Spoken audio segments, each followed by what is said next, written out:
మూడు లోకాలలో మొదటి లోకం పరలోకం అయితే, రెండవ లోకం మనం ఉంటున్న భూలోకం, మూడవ లోకం భూమి క్రిందున్న లోకం పాతాళ లోకం. మరి పరలోకం నరకాన్ని గురించిన తిరిగి అనుమానం ఎందుకని మీరు ఆలోచించగలిగితే, ఎక్కువ మంది పరలోకం నరకం ఉన్నవంటే నమ్మటానికి ఇష్టపడరు. దానికి ప్రధానమైన కారణం ఉంటే చూపించమని, లేదా స్వర్గమైన నరకమైన ఇక్కడే ఉన్నవన్న భావన వారి మాటల్లో కనపడుతుంది. ఇక్కడే ఉన్నాయి అనుకునేవారు కష్టం వస్తే నరకం అనుకోవాలి, ఆనందం వస్తే స్వర్గం అనుకోవాలి అన్నవారు కూడా లేకపోలేదు. కానీ ఈ విషయాన్ని గురించి మీరు జాగ్రత్తగా ఆలోచించగలిగితే, స్వర్గం అంటే ఆనందకరమైన లోకం. అంటే స్వర్గంలో బాధలు ఉండవు. అలాగే నరకం అంటే బాధ తప్ప ఆనందం ఉండని లోకం. భూమి మీద మనిషికి సుఖ దుఃఖాలు వచ్చి వెళ్ళిపోతుంటే, మరణం తర్వాత దుఃఖం శాశ్వతంగా నరకానికి వెళ్ళిపోతుంది, సంతోషం శాశ్వతంగా పరలోకానికి వెళ్ళిపోతుంది. అలాంటప్పుడు రెండు మానవ జీవితంలో ఉన్నవనుకుంటే పొరపాటే. ఎందుకంటే స్వర్గంలో నరకం ఉండదు, నరకంలో స్వర్గం ఉండదు. అలాంటప్పుడు ఈ రెండు భూమి మీద ఎలా ఉంటాయి చెప్పండి? ఈ రెండు భూమి మీద ఉండే అవకాశం లేదు. కాబట్టి భూమి మీద ఉంటున్న ఈ సుఖ దుఃఖాలను స్వర్గం నరకంతో పోల్చుకోకూడదు. ఇక రెండో విషయానికి వస్తే, కనిపిస్తే ఒకవేళ మేము నమ్ముతాము అని ఎక్కువ మంది ఒకవేళ అడిగితే, భూమి మీద ఉంటున్న ఏ దేశమైనా ప్రపంచ పట్టణంలో చూపించి పలానా అమెరికా దేశం ఉంది, ఆఫ్రికా దేశం ఉంది, పలాని దేశం ఉందని చూపించగలం. కానీ మనం ఆలోచిస్తున్న స్వర్గం నరకం అనేది భూమి మీద ఉంటున్న ప్రాంతాలైతే ప్రపంచ పటంలో వెతికి చూపించేవారు. కానీ స్వర్గమైన నరకమైన భూమి మీద ఉంటున్న ప్రదేశాలు కాదు, రెండు మహాలోకాలు. ఉన్నవి అని నమ్ముతున్న మనం ఎక్కడున్నావో చెప్పవలసిన బాధ్యత మన మీద ఉంది. కాబట్టి కళ్ళతో నేను చూస్తాను అన్నప్పుడు, పలాని దేశాన్ని నాకు చూపించు అంటే నిన్నైనా తీసుకొని వెళ్ళాలి, లేదంటే ప్రపంచ పటమైనా నీకు ముందు పెట్టాలి, లేదంటే నిన్నైనా తీసుకోవాలి.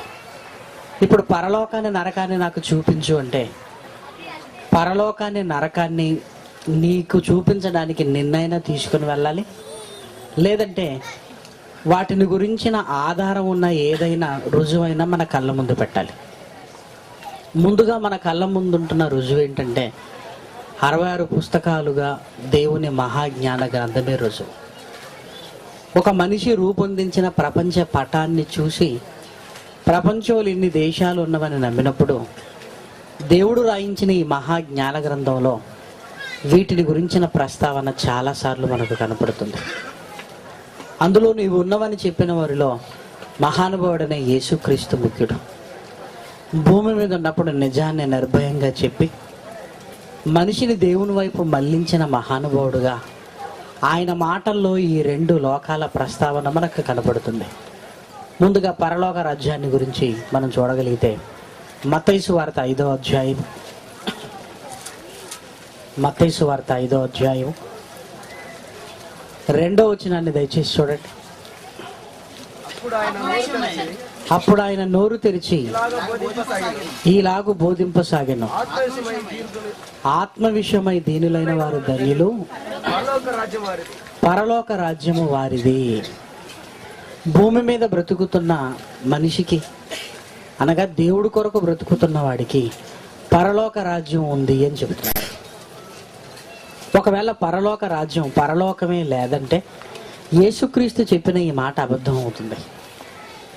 నేనే మార్గాన్ని, సత్యాన్ని, జీవాన్ని, నా ద్వారా తప్ప తండ్రి యొద్దకు ఎవరూ రాలేరు, నేను ముందుగా వెళ్ళి మీకు స్థలం సిద్ధపరుస్తాను అన్నది పరలోకంలో ఉంటున్న నివాసాల గురించి మాట్లాడుతున్నాడన్న సంగతి మనకు తెలుసు. ఒకవేళ ఇవే లేకపోతే యేసుక్రీస్తు పరలోకాన్ని గురించి చెప్పిన బైబిల్లో రాయబడిన ప్రతి మాట అబద్ధమైపోతుంది. యేసుక్రీస్తు అబద్ధం చెప్పవలసినంత అవసరం ఏంటి? ఒకవేళ మనతో అబద్ధం చెప్పటం వల్ల ఆయనకు కలిసి వచ్చేది ఏమైనా ఉందా? పోనీ యేసుక్రీస్తు భూమి మీద ఉన్నప్పుడు కానివేమైనా ఈ సమాజానికి చెప్పాడా? లేదు. బైబిల్లో రాయబడిన విషయాలు కానివ్వండి, యేసుక్రీస్తు చెప్పిన విషయాలు కానివ్వండి, వాస్తవాలుగానే మనకు కళ్ళ ముందు కనపడుతున్నప్పుడు పరలోకం ఉందని అబద్ధం ఎందుకు చెప్పాలి? ఒక మనిషి చెప్పిన మాటని నమ్మి బ్రతుకుతున్నప్పుడు మనిషి అయినా మోసం చేస్తాడేమో తప్ప యేసుక్రీస్తు మనల్ని మోసగించవలసిన అవసరం లేదు. ఒకవేళ మోసగించేవాడైతే మనందరి కొరకు ఆయన ప్రాణం పెట్టవలసిన అవసరం కూడా లేదు. ప్రాణం పెడుతున్నాడంటే మనల్ని ఎంత ప్రేమిస్తున్నాడో మనకు అర్థమవుతుంది. మనల్ని ప్రేమించిన వాడు లేని లోకాన్ని ఉన్నదని చెప్పి దాని కొరకు బ్రతకమని చెప్పవలసిన అవసరం లేదు. కాబట్టి యేసుక్రీస్తు మాటల్లో కనపడుతుంది పరలోకం. అదేవిధంగా నరకాన్ని గురించి చెబుతూ మత్తయి సువార్త 23వ అధ్యాయం 33వ వచనాన్ని చూడండి. మత్తయి సువార్త 23వ అధ్యాయము 33వ వచనం. సర్పములారా, సర్ప సంతానమా, నరక శిక్షను మీరెలాగూ తప్పించుకుందరు, నరక శిక్షను మీరు ఎలాగూ తప్పించుకుందరు అని బాధపడుతున్నాడు. అంటే మరణం తర్వాత మనిషి బ్రతికిన విధానాన్ని బట్టి దేవుడు శిక్షించడానికే నరకాన్ని ఏర్పాటు చేశాడు. ఆయన ప్రేమించి ఇచ్చేదే పరలోకం, దేవుడు కోపించి మనల్ని శిక్షించేదే నరకలోకం అండి. యేసుక్రీస్తు మాటల్లో ఈ రెండు కనపడుతున్నప్పుడు యేసును నమ్మగలిగితే ఆయన మాటల్లో ఉంటున్న ఈ రెండు లోకాలు కూడా నమ్మి తీరాలి. ఎందుకంటే ఆయన మాటల్లో ఇది అబద్ధం ఉందండి, అందుకే యేసుక్రీస్తు మాటలు నేను నమ్మలేకపోతున్నానని ఆయన చెప్పిన ఏదైనా ఒక అబద్ధం చెప్పండి చూద్దాం. సమాజంలో ఎవరైనా సరే యేసుక్రీస్తు చెప్పినది ఇది అబద్ధంగా ఉంది, అందుకే ఆయన మాటలు మేము నమ్మలేకపోతున్నామని అనేవారు ఎవరూ లేరు. కాబట్టి నరకం అనే పదం కూడా, నరక శిక్షను మీరు ఎలాగో తప్పించుకుందరు అంటే దేవుడు ప్రేమించి పరలోకాన్ని ఇవ్వటానికి, దేవుడు కోపించి మనిషిని శిక్షించటానికి ఈ భూలోకం కాకుండానే రెండు మహాలోకాలను ఏర్పాటు చేశాడు అని మనకు అర్థమవుతుంది. మరి ఇవి ఎక్కడున్నవని ఒకవేళ మీరు ఆలోచించగలిగితే, ఆకాశానికి కావల పరలోకం ఉంటే భూమి క్రింద మరొక లోకం పాతాళ లోకం ఉంది. పాతాళ లోకంలోనే నరకం అనే ప్లేస్ ఉంది. మరి ఇందాక మీరు ముల్లోకాల మర్మాల పాఠాలు విన్నారు. ఇంచుమించు ఒక హాఫ్ లెసన్ ముల్లోకాల మర్మాలలో మీరు విన్నారు. ఇప్పుడు పరలోకం ఉంది అని చెబుతున్న మనం ఎక్కడుందో చెప్పవలసిన బాధ్యత మనది. లేదు అంటున్నవాడు నువ్వెక్కడుందని చెప్పావో అక్కడికి వెళ్ళి చూసి వచ్చిన తర్వాత లేదని చెప్పాలి. ఎందుకంటే లేదు లేదు అంటున్నవాడు దాని గురించి ఏం ఆలోచించాడు? పోనీ దాని గురించి ఏమైనా రీసెర్చ్ చేశాడా? పోనీ దాని గురించి ఏమైనా వెతికాడా? ఆలోచన లేదు, పరిశోధన లేదు. లేదు అనగానే సరిపోతుందా? ఉంది అంటున్న మనం ఎక్కడుందో చెప్పవలసిన బాధ్యత మనదైతే, లేదన్నవాడు మనం ఉందన్న చెప్పిన చోట ఉందో లేదో చూసి వచ్చిన తర్వాత చెప్పాలి. ఎందుకంటే భూమి మీద ఉండే లోకం కాదు కదా అది, వెంటనే వెళ్ళి చూసి రావడానికి. కాకపోతే లేదనడానికి నిరూపించాలి, లేదు అని నిరూపించాలి. ఒకవేళ లేదని నిరూపించలేకపోతే ఉందన్న సంగతి అయినా ఒప్పుకోవాలి. మరి ఇంతకీ పరలోకం ఎక్కడుందో బైబిల్లో మరొక రెఫరెన్స్ మీరు చూడగలిగితే అపోస్తుల కార్యములు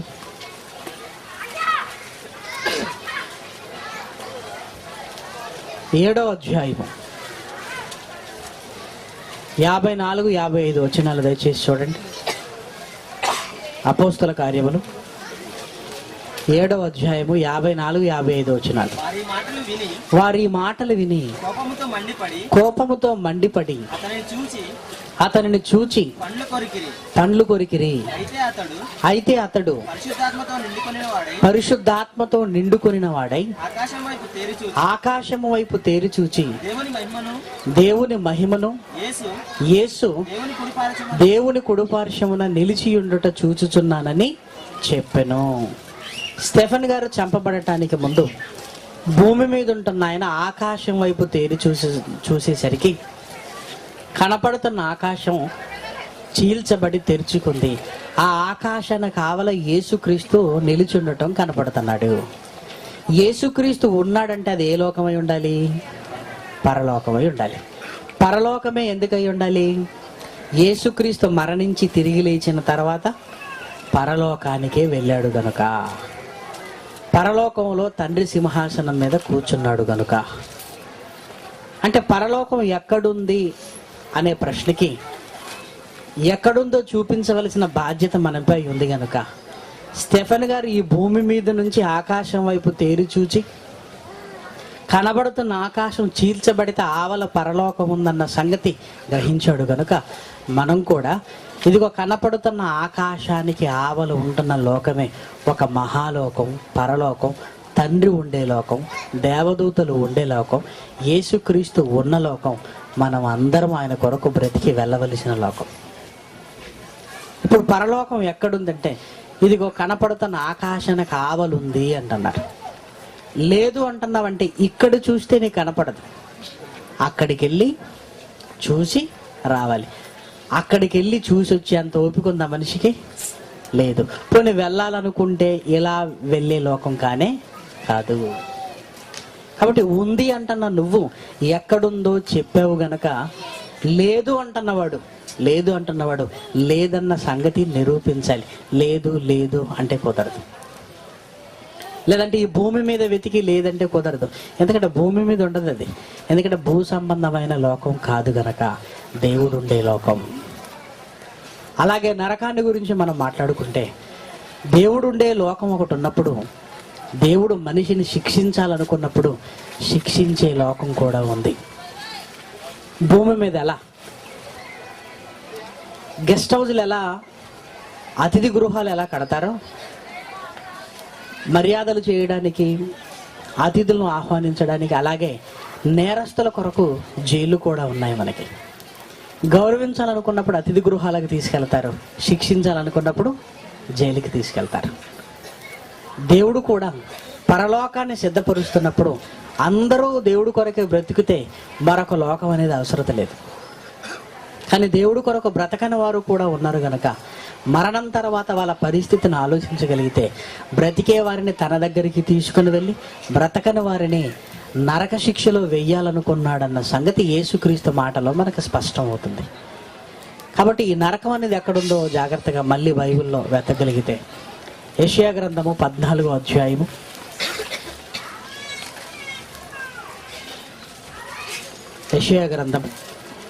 15వ వచనాన్ని దయచేసి చూడండి.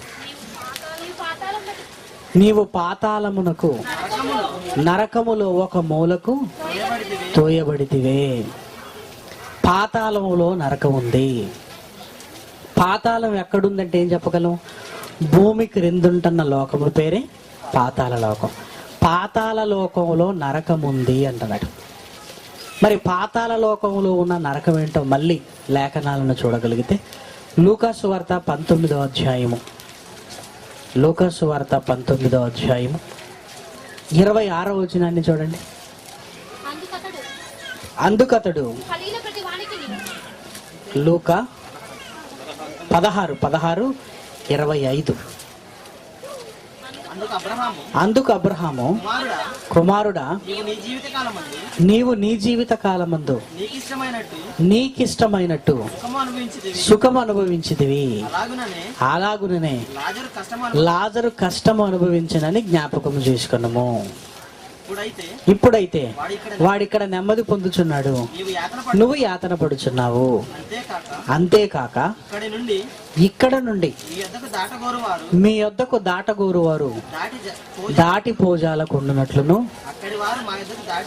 అక్కడి వారు మా యొద్దకు దాటి రాజాలకు ఉండునట్లును మాకును మీకును మధ్య మహా అగాధం ఉంచబడింది. ఈ అగాధం ఎక్కడుంది?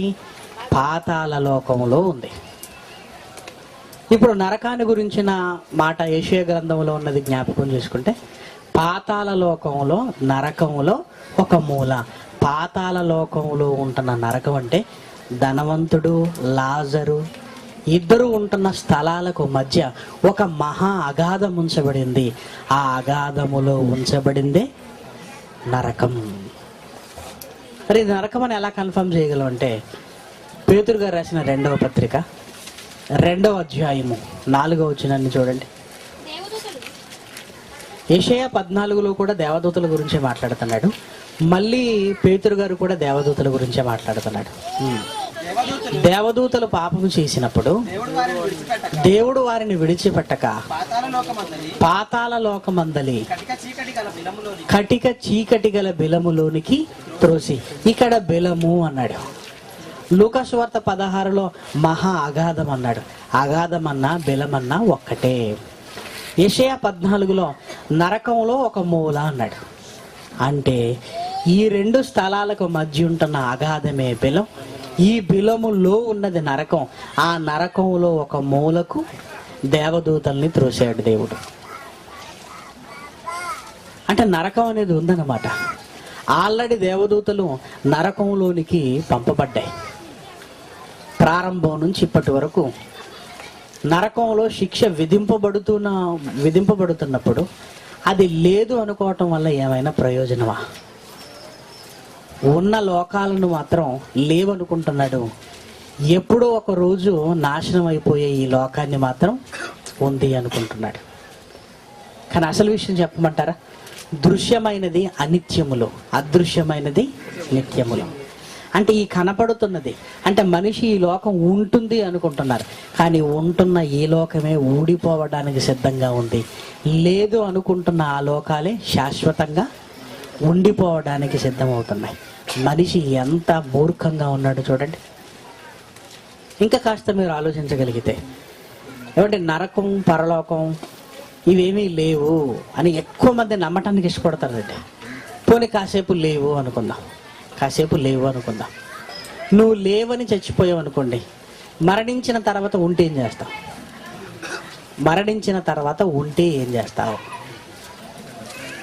లేవు అన్న పదం బాగుంది ఇప్పుడు, కానీ నువ్వు మరణించిన తర్వాత ఉంటే ఏం చేస్తావు?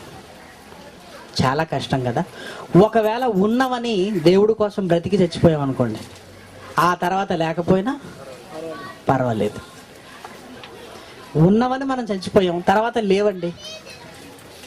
ఉన్నవని చచ్చిపోతే తర్వాత లేకపోయినా ప్రమాదం లేదు. లేవని చచ్చిపోతే తర్వాత ఉంటే మాత్రం చాలా ప్రమాదం అండి. చూసారా? అంటే స్వర్గం నరకం ఉన్నవని నమ్మేవాడు చాలా తెలివైన వాడు అన్నమాట. ఎందుకు? లేకపోతే నష్టం లేదు, ఒకవేళ ఉంటే స్వర్గానికి వెళ్తాడు. అంటే 2 విధాలుగా లాభం. లేకపోతే నష్టము లేదు, ఉంటే మాత్రం లాభం లేదు. లేవని చచ్చిపోయాడు అనుకోండి, ఉంటే పరిస్థితి ఏంటో చెప్పండి. అంటే మనిషి జీవితంలో బ్రతకడానికి తన తెలివితేటలు ఉపయోగించుకున్నాడే తప్ప తన బ్రతుకును మార్చుకోవటానికి తెలివితేటలను ఉపయోగించుకోలేదు. అందుకే లేవు అనుకుంటున్నాడు. లేవన్న ప్రతి వాడు ఇక్కడ లేకుండా అక్కడికే వెళ్ళిపోతున్నాడు. విచిత్రం చూడండి ఎలా ఉందో. అవి లేవు అంటున్నారు, కానీ ఇక్కడ లేకుండా ప్రతి వాడు అక్కడికే వెళ్ళిపోతున్నాడు. ఈ భూమి మీదకి మనం వచ్చామన్నది ఎంత నిజమో, వచ్చిన మనం ఇక్కడి నుంచి వెళుతున్నాం అన్నది కూడా అంతే నిజం. ఇక్కడికి వచ్చాం, ఇక్కడికి నువ్వు వచ్చావంటే ఎక్కడి నుంచో బయలుదేరి వచ్చావన్న కనీస ఇంగిత జ్ఞానం లేకపోతే ఎలా? ప్రతి ఒక్కరూ నమ్ముతున్నారు ఈ భూమి మీదకి మనం వచ్చామండి అంటున్నారు. వచ్చిన ప్రతి వాడికి బయలుదేరిన స్థలం ఉంటుందా ఉండదా? మీరు విశాఖపట్నానికి వచ్చారంటే దాని అర్థం ఏంటి? ఎక్కడో ఒక దగ్గర బయలుదేరారు మీరు. 18కి లేఖనాల పరిశోధన సదస్సు అయిపోతుంది, ఇక్కడి నుంచి వెళుతున్నారంటే అర్థం ఏంటి? మీరు ఎక్కడికో మళ్ళీ వెళ్ళాలనుకుంటున్నారు. వచ్చిన చోటు వెళ్ళే చోటులు ఉంటున్నామన్న సంగతి మనిషికి అర్థం కావాలి. ఎందుకంటే పుట్టావంటే నువ్వు వచ్చిన చోటు ఉంది, చచ్చావంటే ఇక్కడి నుంచి వెళ్ళే చోటు ఉంది. అందుకే ఇవి నమ్మకపోయిన మనిషి తన మాటల్లో ఏమంటాడో తెలుసా? మన పేపర్లో పెళ్లికి వెళుతూ కానరాని లోకాలకు వెళ్ళిపోయారు అని రాశారు. పెళ్లికి వెళ్ళి వస్తూ కానరాని లోకాలు. మరి ఈ కానరాని లోకాలేంటి అంటే, మనిషి మాటల్లో ఈ లోకం తర్వాత ఏవో ఉన్నవంటున్నాడు. మళ్ళీ ఆ లోకాల స్పష్టత గురించి తెలియకపోవటం వరకే లేదని మనిషి బ్రతుకుతున్నాడు. కాబట్టి ప్రియమైన దేవుని పిల్లరారా, ఉన్నవని తెలుసుకోవటం ముందు కావాలి. ఉన్నవని మీకు అర్థమైతే దాని దగ్గరికి వెళ్ళటానికి ప్రయత్నం చేయాలి. ఎందుకంటే పరలోకం అనేది చాలా ఆనందకరమైన లోకం అండి. పరలోకంలో మనం అడుగు పెట్టిన తర్వాత మనకి ఎలాంటి ఫీలింగ్ ఉంటుందంటే, ఈ భూమి మీద ఇంత చిన్న కష్టాన్ని నేను పడినందుకు దేవుడు ఎంత లోకం ఇచ్చాడా అని ఆశ్చర్యపోతాం. మనం బ్రతికిన 20 సంవత్సరాలు ఈ చిన్న జీవిత కాలంలో నేను పడిన ఈ చిన్న కష్టానికి దేవుడు ఎంత మంచి లోకాన్ని ఇచ్చాడని ఆశ్చర్యపోతామండి మనం. అంత మహాలోకం మనిషి కొరకు ఎదురు చూస్తుంటే మనిషి మాత్రం లేదనుకుంటూ ఈ భూమి మీద బ్రతకాలనుకుంటున్నాడు. కాబట్టి స్వర్గం నరకం ఈ రెండు ఉన్నది, ఈ రెండే ఉండేటివి. యేసుక్రీస్తు రెండవ రాకడలో ఇదిగో ఈ లోకం నాశనం అయిపోతే శాశ్వతంగా ఎప్పటికీ ఉండే లోకాలే అవి, ఎప్పటికీ. ఎందుకంటే నరకంలో ఉంటున్న శిక్షకు ఎండింగ్ లేదు, కలకాలం. అలాగే పరలోకంలో ఉంటున్న ఆనందానికి కూడా ముగింపు లేదు. ఈ భూమికి ముగింపు ఉంది, ఈ భూమి మీద ఉంటున్న మన ఆయుష్కి ముగింపు ఉంది. కాబట్టి వెళ్ళిపోయే మనకి గమ్యస్థానం తెలియాలి. గమ్యస్థానానికి ఎలా వెళ్ళాలో భూమి మీద మనిషి తెలుసుకోవాలి. కాబట్టి శాస్త్రవేత్తల పిచ్చి మాటలు నమ్మక, ఏదో కాసింత చదివేస్తే ఉన్నమతి పోయినట్టుగా చదువుకున్న ప్రతి వాడికి దేవుని మాటలు హేళనగా మారిపోయి స్వర్గం నరకం అనగానే ఏదో అవహేళన చేసే దృక్పథం వచ్చేసింది. కానీ మనుషులు రాసిన పాఠ్యపుస్తకాల కంటే దేవుడు రాయించిన ఈ మహా జ్ఞాన గ్రంథం గొప్పది గనక ఆ రెండు ఇక్కడున్నవని ఊహించుకోకుండా ఇక్కడి నుంచి వెళితే ఏదో ఒక లోకానికి వెళ్ళవలసిన బాధ్యత మనపై ఉంది గనక ఉందని తెలుసుకున్న మనం పరలోకానికి వెళ్ళటానికి ప్రయత్నం చేయాలి. ఇక నరక శిక్ష అంటారా, అక్కడికి వెళ్ళటానికి ఏం ప్రయత్నం చేయవలసిన అవసరం లేదు. ఫెయిల్ అవ్వటానికి ఏం చేయమంటారు చెప్పండి? ఏమంటే నేను ఫెయిల్ అవ్వటానికి బాగా కష్టపడతానంటే మీకు ఎలా ఉంటుంది చెప్పండి? ఫెయిల్ అవ్వటానికి నువ్వు కష్టపడిన అవసరం లేదు, అసలు నువ్వు పుస్తకమే కొనుక్కోవలసిన అవసరం లేదు ఫెయిల్ అవ్వడానికి. అదే నువ్వు పాస్ అవ్వాలనుకున్నావు, పాస్ అవ్వాలని నువ్వు అనుకుంటే నువ్వు బుక్ కొనుక్కోవాలి, నువ్వు చదువుకోవాలి, నువ్వు కష్టపడాలి. ఎందుకంటే నీ ఉద్దేశం వేరు. నువ్వు పాస్ అవ్వాలనుకుంటున్నావు, దీని కొరకు కష్టపడాలి. ఇది ఎంత వాస్తవమో, ఏమంటే నరకం పరలోకం ఇవన్నీ ఉన్నవన్న సంగతి నిజమని మీరు నమ్మితే పరలోకానికి వెళ్ళాలన్న నిర్ణయం కూడా మీరు తీసుకోవాలి. మరి పరలోకానికి వెళ్ళాలి మంచిదే, మరి వెళ్ళాలంటే ఏం చేయాలండి? చాలా కష్టపడాలండి. కానీ ఇక్కడికి వచ్చిన చాలామంది కూడా నరకానికి వెళ్ళిపోతారు. అంటే అలాంటి వాళ్ళందరూ నరకానికి వెళ్ళటానికి చాలా కష్టపడుతున్నారు. నరకానికి వెళ్ళడానికి కష్టం ఎందుకు? అసలు ఏం అవసరం లేదు. నరకానికి వెళ్ళటానికి కష్టపడవలసినంత అవసరత లేనే లేదండి. అయినా మనిషి నరకానికి వెళుతున్నాడంటే నరకానికి వెళ్ళడానికి కష్టపడుతున్నాడేమో కానీ పరలోకానికి వెళ్ళడానికి కష్టపడటం లేదండి. నిజమే కదా? ఈ 2000 మందిలోనండి పరలోకానికి పట్టుదల కలిగిన వారు ఎంతమంది చెప్పండి? నేను వెళ్ళాలి అని. ఏమంటే మనుషులు వేరు, మనస్తత్వాలు వేరు. గొప్ప కోసం దేవుని నమ్మేది వారు కొంతమంది, అవసరాల కోసం నమ్మేవారు కొంతమంది, ఆధిపత్యం కోసం నమ్మేవారు కొంతమంది. లేదంటే అందరూ చూస్తున్నారు కనుక మనం వెళ్ళకపోతే బాగోదని వచ్చేవారు కొంతమంది, పేరు కోసం నమ్మేవారు కొంతమంది, కనపడాలని తిరిగేవారు కొంతమంది. మామూలు వాడు అంటారు మనిషి. లేదు, పరలోకానికి వెళ్ళాలని ఇంటి దగ్గర సర్దుకుని వచ్చిన వాళ్ళు ఎంతమంది చెప్పండి నాకు. నేను ఖచ్చితంగా పరలోకానికి వెళ్ళాలి, ఆ పట్టుదలతో బట్టలు సర్దుకుని వచ్చిన వాళ్ళు ఎవరైనా ఉన్నారా? అది ముఖ్యమండి. ఎందుకంటే ఇంత కష్టపడుతున్నది పరలోకానికి వెళ్ళటానికి.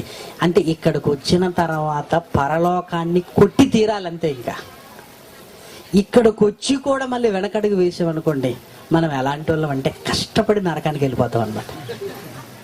ఎంత మీరు కష్టపడుతున్నది నరకానికి వెళ్ళడానికి కాదు, పరలోకానికి వెళ్ళడానికి. మరి పరలోకానికి వెళ్ళటానికి కష్టపడుతున్నప్పుడు చిన్న చిన్న విషయాలు కూడా రాజీ పడకూడదండి. మనం 100% అంటే 100%, మళ్ళీ 99, 98 వద్దు మనకి. ఎందుకు వెళ్ళాలనుకుంటా? నువ్వెందుకు 90 దగ్గర రాజీ పడుతున్నావు? ఎందుకంటే మనిషి ఎలాంటివంటే 99 చేస్తాడండి, ఒకటి మాత్రం వదిలేస్తాడండి. నేను 99 చేస్తున్నాను కదా అనుకుంటాను. నువ్వు నరకానికి వెళ్ళటానికి ఒక్కటి చాలు. ఎప్పుడు ఏమనుకుంటాడంటే నేను 99 చేస్తున్నాను కదా అనుకుంటాడు.